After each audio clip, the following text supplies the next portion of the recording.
Hi everyone, welcome back to my channel and classes for you में। जैसा कि आप थंबनेल में देख पा रहे हो कि आज हम विज्ञान के मोस्ट इम्पोर्टेंट क्वेश्चन करने वाले हैं जो आपके बोर्ड एग्जाम में सीधे सीधे पूछे जाएंगे। तो चलिए शुरुआत कर लेते हैं आज के महत्वपूर्ण सेशन के। सभी प्रश्न आपके लिए बहुत ही महत्वपूर्ण है, तो आप लोग वीडियो को अंत तक देखिएगा क्योंकि इससे बाहर आपको एक भी प्रश्न देखने को नहीं मिलेगा। तो पहला प्रश्न बोला गया कि समतल दर्पण द्वारा निर्मित प्रतिबिंब का आवर्धन होता है। अगर आपका समतल दर्पण है उसके द्वारा निर्मित जो प्रतिबिंब का आवर्धन कितना होता है, आवर्धन कितना होता है, जो यम जिसे बोलते हैं आप लोग यम कितना होता है, -b/u, ये बताना है कितना होता है। तो आप सभी जानते हो समतल दर्पण का आवर्धन होता है वो होता है 1।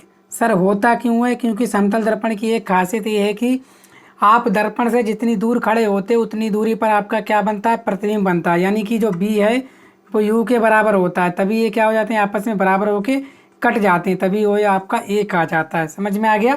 तो उम्मीद करता हूँ आप लोग समझ पाए होंगे, बहुत अच्छे से मैंने बता दिया ट्रिक के साथ। इसके बाद दूसरा, प्रकाश का रंग निर्धारित होता है इसके तरंग दैर्ध्य से, चाल से, तीव्रता से, आयाम से। तो प्रकाश का रंग निर्धारित होता है किससे होता है?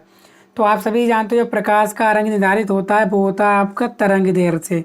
किससे? तरंग दैर्ध्य। ऑप्शन नंबर का इसका बिल्कुल राइट आंसर है। तो उम्मीद करता हूँ आप लोग समझ पाए होंगे। ट्रिक यही होती है कि तरंग दैर्ध्य होती है जिसके कारण जो प्रकाश जो है अधिक हमें दिखाई देता है, यानी कि आपको प्रकाश जो दिखाई देता है, क्योंकि आपके इंद्रधनुष में 7 रंग बनते हैं। 7 रंग जो दिखाई देते हैं वो तरंग दैर्ध्य के कारण ही हमें दिखाई देते हैं। ठीक है, चलिए तीसरा बोला गया आकाश का रंग नीला दिखाई देता है प्रकाश के परावर्तन के कारण, प्रकाश के अपवर्तन के कारण, प्रकाश के प्रकीर्णन के कारण, पूर्ण आंतरिक परावर्तन के कारण। तो आकाश का रंग नीला दिखाई देता है। तो बताइएगा तीसरे का क्या आंसर करने वाले हो आप सभी। सभी बच्चे कर रहे हैं कि प्रकाश के प्रकीर्णन के कारण जो है आकाश का रंग नीला दिखाई देता है। सही आंसर करा आपने। ठीक है, बहुत अच्छी तैयारी है आप लोगों की। ठीक है, शायद ठीक है ना। तो आप लोग बस बने रहिए। जिसका भी गलत हो रहा है, कुछ गलत आंसर दे रहे हैं, बोल रहा है कि प्रकाश के अपवर्तन के कारण, दोस्तों ऐसा नहीं है। ठीक है, आप लोग अपना सही कर लीजिए क्योंकि एग्जाम में आएगा तो आप लोग सही कर पाओगे। ठीक है, इसीलिए मैं वीडियो बनाकर लाता हूँ। सभी प्रश्न आपके महत्वपूर्ण हैं। चलिए चौथा बोला गया एक विद्युत बल्ब पर 12 वोल्ट तथा 30 वाट लिखा है, इसमें प्रवाहित हो सकने वाली अधिकतम धारा। तो P बराबर क्या होता है आपका BI। आपसे पूछा क्या I बराबर क्या हो जाएगा आपका P/B, यही हो जाएगा। P कितना दे रखा है आपको 30, P दे रखा है 30, B कितना दे रखा है 12।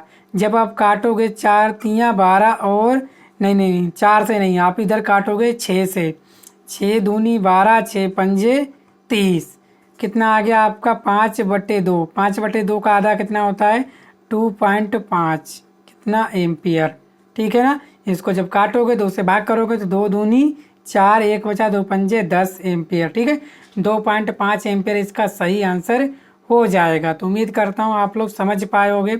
पांचवा, विद्युत धारा का मापन किया जाता है वोल्ट मीटर से, अमीटर से, गैल्वेनोमीटर से, ऊर्जा मीटर से। सभी आंसर सही कर रहे हैं। क्या कर रहे हैं? अमीटर से। बिल्कुल सही बात है। वोल्ट मीटर से वोल्टेज मापते हैं, ठीक है ना, और ऊर्जा मीटर से क्या नापते हैं? ऊर्जा। ठीक है ना। चलिए नेक्स्ट, छठा, लघु पतन के समय परिपथ में विद्युत धारा का मान होता है बहुत कम हो जाता है, परिवर्तित नहीं होता है, बहुत अधिक बढ़ जाता है, निरंतर परिवर्तित होता है। देखो लघु पतन का मतलब क्या है, कोई शॉर्ट सर्किट लगा है, जैसे आपने कर दिया पंखा चला रहे हो, कूलर चला रहे हो, फ्रिज चला रहे हो, अगर शॉर्ट सर्किट हो जाए तो वो चलना बंद हो जाएंगे और जो विद्युत धारा है वो क्या हो जाएगा, उसका मान बहुत अधिक बढ़ जाएगा। बढ़ेगा नहीं बढ़ेगा दोस्तों? बिल्कुल सही कह रहे हो गुरुजी। ठीक है, बढ़ जाता है, तो विद्युत धारा का मान बहुत अधिक बढ़ जाता है। ऑप्शन नंबर गा इसका बिल्कुल सही आंसर है। ठीक है, चलिए 7% देखते हैं। छठे प्रश्न देख लिया आप लोगों ने, सभी के सही आंसर थे लगभग। ठीक है, 1-2 बच्चों के गलत थे, वो सही कर लेंगे अपने। ठीक है, चलिए सातवां, किसी विद्युत धारावाही सीधी लंबी प्रणालिका के भीतर चुंबकीय क्षेत्र, कोई सीधी धारावाही लंबी है, इससे करके आपकी कोई लंबी धारावाही बनी हुई है। ठीक है, इसके कारण जो है भीतर चुंबकीय क्षेत्र बताना है कितना होगा। चुंबकीय क्षेत्र B शून्य होता है, सभी बिंदुओं पर समान होता है, इसके सिरों की ओर जाने पर घटता है, इसके सिरों की ओर जाने पर बढ़ता है। सातवें का सही आंसर क्या कर रहे हैं कि सभी बिंदुओं पर जो है समान रहता है। ठीक है, सभी बिंदुओं पर क्या होता है, समान होता है। ऑप्शन नंबर खा सही आंसर है। नेक्स्ट, जीन्स बने होते हैं एंजाइम के, प्रोटीन के, डीएनए के, आरएनए के। तो जीन्स किससे बने होते हैं? ठीक है, तो आप सभी आंसर कर रहे हो डीएनए के। किसके? डीएनए के। बिल्कुल सही आंसर है आप लोगों का। ठीक है, चलिए। नमा बोला गया है कि पुरुषों के पुरुष तत्व के लिए कौन सा गुण सूत्री संयोजन उत्तरदायी है? यानी कि पुरुषों में कौन सा गुणसूत्र पाया जाता है? डबल एक्स या ट्रिपल एक्स, एक्स वाई या डबल ट्रिपल वाई? तो क्या हो जाएगा इसका सही आंसर आपको बताना है। ठीक है, तो बताइएगा क्या हो जाएगा। ठीक है, तो ट्रिपल एक्स तो होता नहीं है, समझ में आ गया, ये तो आंसर होगा नहीं। ना ट्रिपल वाई होता है। ठीक है, तो एक्स एक्स किस में होता है? ये होता है आपके किस में? महिला। किस में होता है? महिला में। तो एक ही बचा पुरुष में। ऑप्शन नंबर गा सही आंसर है नमे का। ठीक है, समझ में आ गया। पुरुषों में होते हैं आपके एक्स और वाई। ठीक है, क्लियर हुआ। बहुत महत्वपूर्ण प्रश्न है ये, एग्जाम में आता है। शकरकंद में कायिक प्रवर्धन होता है भूमिगत तने द्वारा, जड़ द्वारा, पत्ती द्वारा, इनमें से कोई नहीं? बताइएगा। शकरकंद में कायिक प्रवर्धन होता है 10वें का सही आंसर। सभी बच्चे कर रहे हैं जड़ द्वारा। किसके द्वारा? जड़ द्वारा। बिल्कुल सही आंसर है आप सभी का। किसके द्वारा होता है? जड़ द्वारा। इसके बाद सामान्य मनुष्य के मस्तिष्क का भार होता है 1000 से 1100 ग्राम, 1300 से 1400 ग्राम, 900 से 1000 ग्राम, 1600 से 1800 ग्राम। तो सामान्य मनुष्य के मस्तिष्क का भार कितना होता है? तो आप सभी जानते हो कि जो 1200 ग्राम की बुद्धि है, इसको क्या कर लो? सही कर लो। तो क्या हो जाएगा आपका आंसर? 1300 से 1400 ग्राम। ऑप्शन नंबर खा इसका सही आंसर है। चलिए, 12वां हार्मोन क्या है? प्रोटीन, अमीनो अम्ल, साधारण कार्बोनेट, जटिल कार्बोनेट। तो 12वें का सही आंसर आप लोग बताएंगे कि हार्मोन क्या है। ठीक है, क्या कर रहे हैं आप सभी आंसर? सभी आंसर कर रहे हैं प्रोटीन। क्या कर रहे हैं सभी आंसर? प्रोटीन। सही है, बिल्कुल सही आंसर किया है आपने, प्रोटीन।